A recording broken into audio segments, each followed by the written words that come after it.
Additional medical superintendent GMERS general hospital Porbandar, આપ સૌ પોરબંદરની જાહેર જનતા, સામાજિક કાર્યકરો, પત્રકારો અને જિલ્લા એપ્રોપ્રિએટ ઓથોરિટી બધાને જાણ કરું છું કે હાલમાં જે COVID-19 નો રોગચાળો જે ફરીથી કોરોનાના કેસ વધવા માંડ્યા છે એ અન્વયે મારે આપશ્રીને જણાવવાનું કે આખા પોરબંદર જિલ્લા ખાતે રજીસ્ટર થયેલી માત્ર ભાવસીજી જનરલ હોસ્પિટલ એક જ ઓથોરાઇઝડ COVID-19ની હોસ્પિટલ છે, જે આપ જાણો છો કે અમે ભૂતકાળમાં પણ ફર્સ્ટ વેવ, સેકન્ડ વેવ અને થર્ડ વેવ વખતે ખૂબ જ અમારા ડૉક્ટરોએ સનિષ્ઠ કામ કરીને હજારો દર્દીઓના જાન બચાવ્યા છે. એવી જ રીતે અમે આ જે પણ કોરોના વેરિયન્ટ નવો આવી રહ્યો છે એના માટે અમારી જનરલ હોસ્પિટલ તૈયાર છે. અને એ અન્વયે આપને જણાવવાનું કે અમારે જે RT-PCR લેબોરેટરી ટેસ્ટિંગ માટે અત્યારે પર ડે 500થી 1000 ટેસ્ટ કરી શકે એટલી અમારી પાસે કીટ અને કન્ઝ્યુમેબલની સુવિધા છે.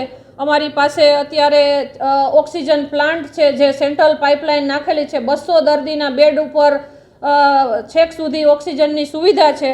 કોરોનામાં જે જરૂરિયાત બધી એસેન્શિયલ લાઈફ સેવિંગ બધી જે ટ્રીટમેન્ટ જોઈએ એ અમારી પાસે અવેલેબલ છે. લગભગ 50 કરતાં પણ વેન્ટિલેટર છે અમારી પાસે, અને આઇસોલેશન વોર્ડ પણ અમે તૈયાર કર્યો છે. અને અમારા જે બધા ફિઝિશિયન, મેડિકલ ઓફિસર અને અમારા કન્સલ્ટન્ટ અને જે બધા AP અને એસોસિએટની નવા જીમર્સની જે ટીમ આવી, અમે બધા ખડે પગે ટીમવર્ક કરવા માટે તૈયાર છે. આથી આપ સર્વેને મારી નમ્ર વિનંતી છે કે કોઈ પણ કોરોનાના ચિહ્નો જણાય તો ભાવસીજી હોસ્પિટલમાં આવી અને OPDમાં તમારે બતાવી જવાનું, કેમ કે અત્યારે જે છે એ અત્યારે જનરલ સર્વે સ્ક્રીનિંગ નથી ચાલુ થયું છે. જેટલા સ્ક્રીનિંગ અને સિમ્પ્ટોમેટિક દર્દી છે એનું અમે અત્યારે હાલ ટેસ્ટિંગ હાથ ધર્યું છે. આભાર. જય હિન્દ.